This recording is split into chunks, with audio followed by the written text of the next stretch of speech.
जोहार मित्रों, स्वागत है आप सभी का आपके अपने YouTube चैनल ग्रामीण विद्यार्थी पर। आज झारखंड जीके से कुछ क्वेश्चन देखेंगे जो कि झारखंड के तमाम प्रतियोगी परीक्षाओं जैसे क्षेत्रीय कार्यकर्ता, झारखंड पुलिस, उत्पाद सिपाही, इंटर स्तरीय क्लर्क परीक्षा, साथ ही साथ 24 जिलों के लिए जो चतुर्थ वर्गीय कर्मचारियों के नियुक्ति के लिए जो अभी नियमावली बनने के बाद परीक्षा होने जा रहा है, उसके लिए बहुत ही कारगर होगा और बहुत ही आप लोगों को आसान भाषा में कम समय में ज़्यादा क्वेश्चन बताने का प्रयास कर रहे हैं। तो आप लोग बिना स्किप किए हुए वीडियो में बने रहिएगा अंतिम तक। तो शुरू करते हैं आज का क्वेश्चन है, झारखंड आंदोलन के पिता या जनक किसे कहा जाता है? तो ऑप्शन ए है बिरसा मुंडा, बी है शिबू सोरेन, सी जे बार्थोलन और D Paul Dayal.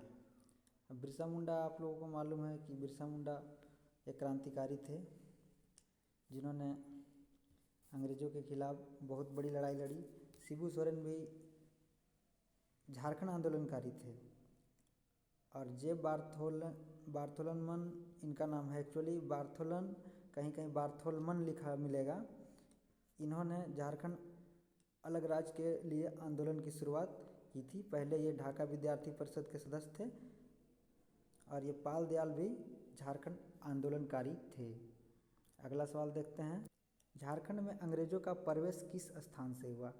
Option A है देवघर, बी सिंहभूम, सी रांची, डी पलामू।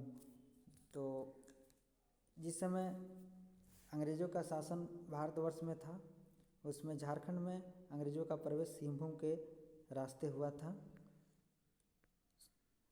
और ये ऑप्शन ए देवघर है। देवघर जो है कि झारखंड के क्रांतिकारियों का जो है कि जमाव स्थल हुआ करता था। देवघर के ही रोहिणी नामक जगह से ही झारखंड में जो है कि अंग्रेज़ों के खिलाफ क्रांति का शुरुआत रोहिणी नामक गांव देवघर जिला में पड़ता है, वहीं से शुरू हुआ था।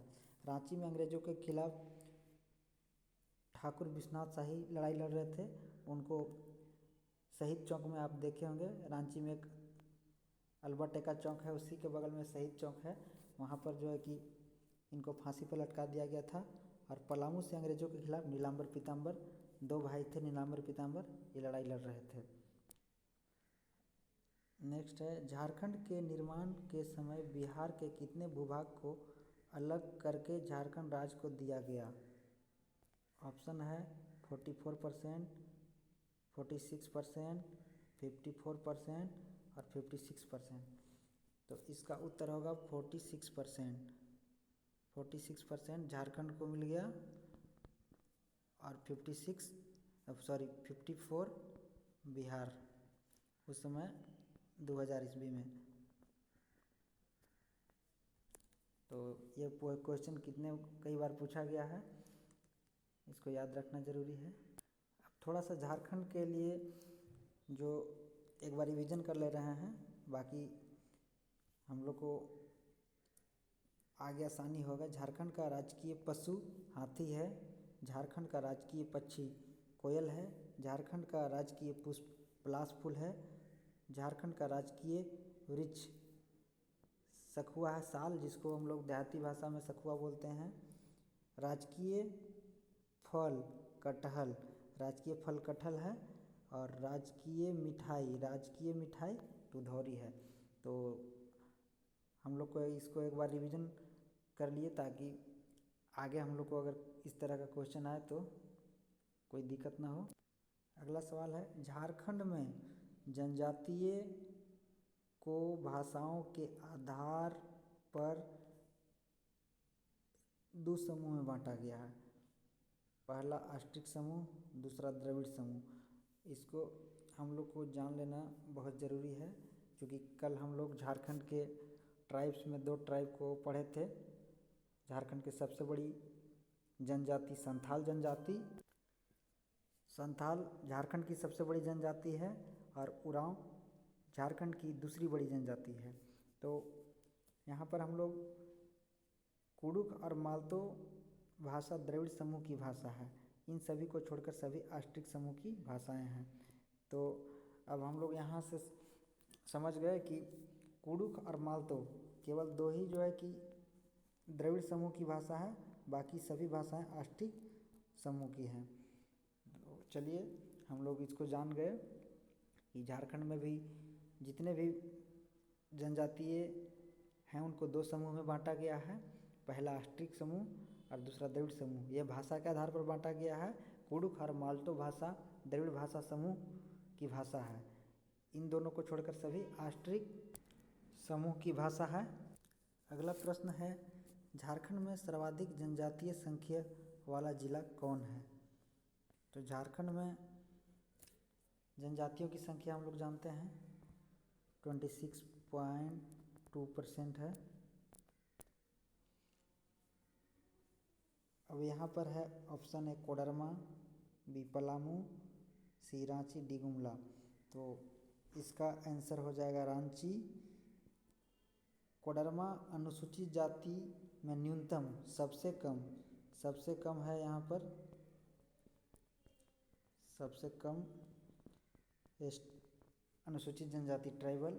पलामू एससी बहुल है। हम सभी लोग को जानना चाहिए। इससे क्वेश्चन बहुत पूछा जाता है कि कौन सा जिला अनुसूचित जाति से ज़्यादा और गुमला जो है कि प्रतिशत के आधार पर गुमला एसटी में आगे है। तो इसका आंसर हो गया रांची। सर्वाधिक जनजातीय जनसंख्या वाला जिला रांची। झारखंड के किस शहर को भारत का पीटर्सबर्ग कहते हैं? इस क्वेश्चन में आप सभी को बहुत सारा क्वेश्चन बनेगा क्योंकि ये भारत से रिलेटेड है और झारखंड दोनों है। अब इसमें कहा गया भारत का पीटर्सबर्ग। तो भारत का पीटर्सबर्ग जमशेदपुर कहा जाता है क्योंकि यहाँ पर बहुत सारे आयरन और आयरन से संबंधित बहुत सारी उद्योग धंधे लगे हुए हैं। अब रांची में आपको जानना है कि रांची झीलों का शहर है। हजारीबाग हजार बागों का शहर इसको बोलते हैं, हजार बगीचों का। साहेबगंज में आपका गंगा नदी गुजरती है और साहेबगंज में एकमात्र झारखंड का फॉसिल पार्क मतलब जीवाश्म पार्क है। तो इससे हम लोग 4 क्वेश्चन रिलेट कर लिए। देखते हैं अगला प्रश्न, झारखंड में पहली बार कोयला का खनन कहाँ हुआ था? अब इस प्रश्न को देखने के पहले हम आपको थोड़ा सा कोयला के बारे में और झारखंड मिनरल्स के बारे में संक्षेप में पढ़ लेते हैं। तो भारत का पीटर्सबर्ग झारखंड को कहा जाता है, अभी हम लोग पढ़े। अब इसमें है कि झारखंड में खनिज उत्पादन की दृष्टि से भारत में प्रथम स्थान पर है। खनिज उत्पादन की दृष्टि से प्रथम स्थान पर है और भारत का रूर प्रदेश कहा जाता है। भारत का रूर प्रदेश झारखंड को भारत का रत्न गर्भा भी कहते हैं। अब है कि भारत में खनिज का 40% हिस्सा जो अकेले झारखंड देती है। पूरे भारत में जितना मिनरल्स होता है उसका 40% खनिज झारखंड से प्राप्त होता है। इससे भी क्वेश्चन बनता है। और मूल्य की दृष्टि से मीन्स कॉस्ट प्राइस, उस उत्पाद मतलब जितना खनिज उत्पादन होता है उसको बेचने से जो धनराशि प्राप्त होता है वो भारत का 26%। सभी मिनरल अगर भारत के जितने का बेचा जाता है उसमें झारखंड का मिनरल का हिस्सा 26% होता है। तो ये मुख्य पॉइंट 4 चीज़ है कि हम लोग को याद रखना चाहिए। बहुत सारा इससे क्वेश्चन बनता है।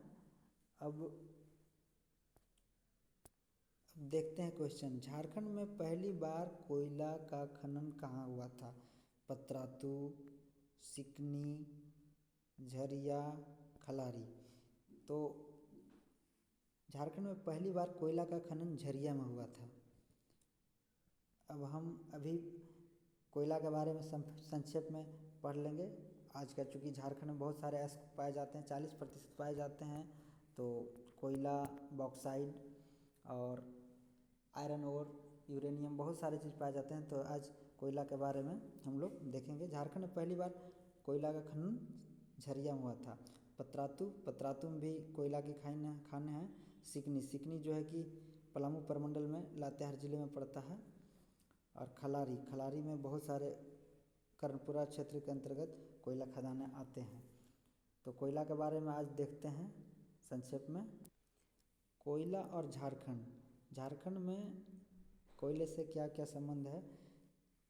भारत में भंडार में प्रथम है। कोयला का भंडारण झारखंड में भंडार के दृष्टि से प्रथम स्थान है। उत्पादन के दृष्टि से झारखंड में झरिया जो है, जहाँ की प्रथम बार कोयला का उत्पादन किया गया था, वो उत्पादन की दृष्टि से प्रथम है। उत्पादन की दृष्टि से यहाँ पर प्रोडक्शन ज़्यादा होता है, यहाँ पर कोयला ज़्यादा निकाला जाता है। भंडारण की दृष्टि से प्रथम कर्णपुरा है।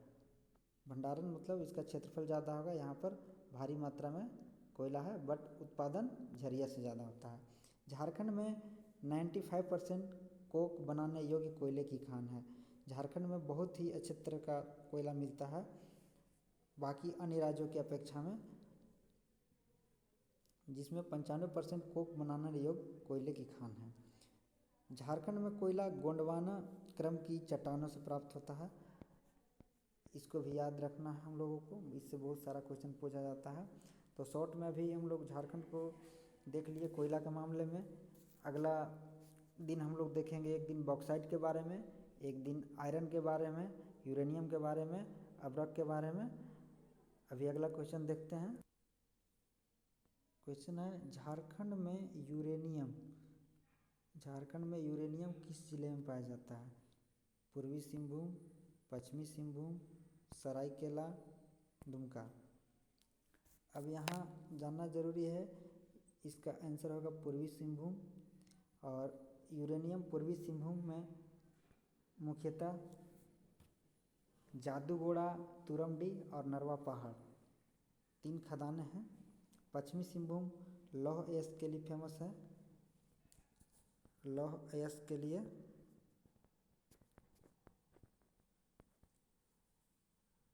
सरायकेला में औद्योगिक पार्क का स्थापना किया गया है। और दुमका वैसे उद्योग के मामले में यहाँ पर कुछ नहीं है, बट दुमका हम लोग का उप राजधानी है। तो हम लोग एक क्वेश्चन से 3-4 क्वेश्चन रिलेट करके पढ़ते जाना है, ताकि ज़्यादा से ज़्यादा याद हो। हम आप लोगों को 3 बार 4 बार पढ़ देंगे। एक ही क्वेश्चन को इस प्रकार से रिलेट करके बताएंगे, पढ़ेंगे कि आप लोग केवल अच्छा से सुन लीजिएगा, तो बहुत सारा चीज़ आपको क्लियर हो जाएगा। नेक्स्ट प्रश्न है, झारखंड के किस जिले को अवरक की राजधानी कहा जाता है। तो यहाँ झारखंड के किस जिलों को अवरक की राजधानी कहा जाता है। धनबाद, पलामू, कोडरमा, साहेबगंज। तो इसका आंसर होगा कोडरमा गिरिडीह और आसपास के क्षेत्र में अवरक का उत्पादन होता है। और अवरक की राजधानी झारखंड में बहुतायत, एक समय भारत में गिरिडीह का अवरक फेमस था, अभी तो थोड़ा उत्पादन कम हो गया है। धनबाद कोयला नगरी, पलामू में हम लोग ग्रेफाइट के लिए फेमस है, याद रखते रहना हम लोग को। पलामू फिर से पढ़ेंगे हम लोग, तो उसमें ज़्यादा से ज़्यादा क्वेश्चन हम बताएंगे। ग्रेफाइट में नंबर 1 है पलामू। धनबाद कोयला के मामले में पढ़े हम लोग। और साहेबगंज में एक बेंटोनाइट नामक एक अयस्क पाया जाता है, इसके लिए साहेबगंज फेमस है। 4 क्वेश्चन यहाँ से हम लोग को बन गया। नेक्स्ट है, झारखंड का शेफील्ड किस स्थान को कहा जाता है? तो झारखंड का शेफील्ड आपको भेंड्रा को कहा जाता है। भेंड्रा बोकारो ज़िले में है। और एचईसी रांची में स्थित है। हेवी इंजीनियरिंग कॉरपोरेशन कारखानों का कारखाना इसे कहते हैं। मलूटी दुमका में एक जगह है जिसे मंदिरों का गांव कहते हैं। और धनबाद हम ही आप लोग पढ़े। धनबाद कोयला नगरी, कोयला के लिए फेमस है। झरिया में कोयला की सबसे बड़ी खदान है। यहाँ से झारखंड का जो है कि सर्वाधिक कोयला का उत्पादन होता है। नेक्स्ट, झारखंड में फॉसिल और जीवाश्म पार्क कहाँ स्थित है? ए रांची, बी हजारीबाग, सी साहेबगंज, डी कोडरमा।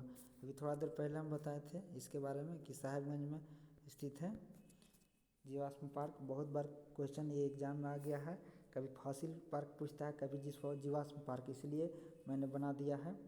और साहेबगंज में जो है कि एक बेंटोनाइट, बार बार हम बता दे रहे हैं ताकि आपको याद हो जाए। बेंटोनाइट नामक अयस्क पाया जाता है, इसके लिए फेमस है। कोडरमा आपको अभ्रक के लिए फेमस है। तोपचांची वन्य जीव अभयारण्य कहाँ स्थित है? तो तोपचांची वन्य जीव अभयारण्य धनबाद जिले में स्थित है। अब पलामू टाइगर रिजर्व है जो कि पलामू, गढ़वा, लातेहार ये सभी क्षेत्र में फैला हुआ है। लातेहार में बेतला नेशनल पार्क है। हम लोग पलामू लातेहार पढ़ेंगे तो इसके बारे में विशेष। और रांची में आधिकारिक रूप से कोई वन्यजीव अभयारण्य ही नहीं है, बट झीलों का शहर है, यहाँ बहुत सारे झील पाए जाते हैं। हम लोग रांची के बारे में पढ़ेंगे, झील के बारे में पढ़ेंगे, उसमें विस्तृत जानकारी पढ़ेंगे। फिलहाल हम लोग को याद रखना है कि तोपचांची वन्यजीव अभयारण्य धनबाद जिले में स्थित है। बहुत बार ये क्वेश्चन आया है, इसलिए इसको ध्यान में रखना है। अगला क्वेश्चन है, नेशनल लाह रिसर्च इंस्टीट्यूट कहाँ है? लाह जो कि पौधों पर उसके कीड़े चढ़ा करके उत्पादन किया जाता है। लाह इंस्टीट्यूट आपको रांची, हजारीबाग, डाल्टनगंज और गिरिडीह। तो रांची में लाह, रोल एवं गोंद का जो है कि इंस्टीट्यूट है, रिसर्च होता है यहाँ पर। नामकुम में है जगह, कभी कभी जगह का नाम दे देता है तो याद रखना है नामकुम। हजारीबाग में मृदा शोध एवं अनुसंधान संस्थान है हजारीबाग में। और हजारीबाग में आपको चावल शोध एवं अनुसंधान केंद्र है। तो हजारीबाग ज़िला का पढ़ाएंगे हम लोग, पढ़ेंगे तो उसमें ये चीज़ आ जाएगा। लेकिन आपको याद रखना है, हम जो बोलते हैं उसको नोट करते जाना है ताकि आपको आसानी से याद हो जाए, अगला बार क्वेश्चन से पहले आपको याद हो जाए। डाल्टनगंज में राष्ट्रीय तिलहन शोध एवं विकास संस्थान है। और गिरिडीह में आपका मुर्गी पालन शोध एवं विकास संस्थान है। तो हम क्वेश्चन अपने से बनाते हैं, उसमें आंसर ऑप्शन ऐसा रिलेट करते हैं ताकि उससे हम एक दो सवाल और बना सकें। तो याद रखना है, national law research institute Namkum Ranchi में है। हजारीबाग में दो चीज़ है, चावल शोध एवं अनुसंधान केंद्र और दूसरा मृदा शोध एवं अनुसंधान संस्थान। डाल्टनगंज में राष्ट्रीय तिलहन शोध एवं विकास संस्थान है, क्योंकि झारखंड में फर्स्ट है तिलहन के मामले में पलामू। तो जाहिर सी बात है, पलामू फर्स्ट है तो उसके आसपास उसका फैक्ट्री होना चाहिए। तो डाल्टनगंज में कुछ ना कुछ इसका रिसर्च सेंटर के लिए रखा गया है। इनमें से किस स्थान को मंदिरों का गांव कहा जाता है? अभी थोड़ा देर पहले हम लोग पढ़े थे, इसका आंसर मलूटी होगा। अब मलूटी के बारे में जानना है कि मलूटी आपको दुमका जिला में पड़ता है। ऐसा माना जाता है कि यहाँ पर गुप्त काशी पहले 108 मंदिर के साथ छोटा गुप्त काशी यहाँ पर था। वर्तमान में बाकी मंदिर जो है कि ध्वस्त हो गया है रख रखाव के अभाव में। पहले 108 था, वर्तमान में अभी 72 शेष बचे हुए हैं। इस गांव में 72 मंदिर अभी भी बचे हुए, पहले 108 था और इसे गुप्त काशी कहा जाता था, गुप्त काशी। तो इस चीज़ को याद रखना है। देवघर में हम लोग जानते ही हैं कि देवघर में एम्स है, प्लस देवघर में बाबा भोलेनाथ का दरबार है। रजरप्पा जानते ही हैं कि माँ छिन्नमस्तिका का मंदिर है। यहाँ पर दामोदर और भेड़ा नदी का संगम स्थल है। गुमला भी तीर्थ स्थल में यहाँ पर आंजन धाम है, टांगीनाथ धाम है। तो ये चारों ऑप्शन से यहाँ भी 4-5 क्वेश्चन हम लोग समझ गए। आगे देखते हैं। झारखंड में सूरज कुंड मेला कहाँ लगता है? अब सूरज कुंड मेला के बारे में हम लोग जानते हैं कि सूरज कुंड मेला हजारीबाग में लगता है और मकर संक्रांति के शुभ अवसर पर लगता है। मकर संक्रांति के शुभ अवसर पर लगता है। ऐसा माना जाता है कि यहाँ पर राम, लक्ष्मण, सीता सहित 5 कुंड यहाँ पर हैं। राम, लक्ष्मण, सीता और सूर्य कुंड और ब्रह्म कुंड, 5 कुंड हैं। रांची में भी आपका जगन्नाथपुर मेला लगता है। साहेबगंज में आपका बिंदु धाम मेला लगता है। वैसे झारखंड में बहुत सारे मेले लगते हैं, लेकिन आधिकारिक रूप से जिसमें झारखंड सरकार का अपना हस्तक्षेप होता है या कहें झारखंड सरकार का उसमें सहयोग होता है, उस मेले के बारे में हम लोग को जानना है। दुमका में एक बहुत ही प्रसिद्ध मेला लगता है, हिजला मेला। हिजला मेला आपको संथाल परगना पढ़ाएंगे या फिर मयूराक्षी नदी के बारे में पढ़ाएंगे, उस समय फिर से हिजला मेला को रिलेट करेंगे। तो अभी तत्काल के लिए याद रखना है कि हिजला मेला दुमका में लगता है।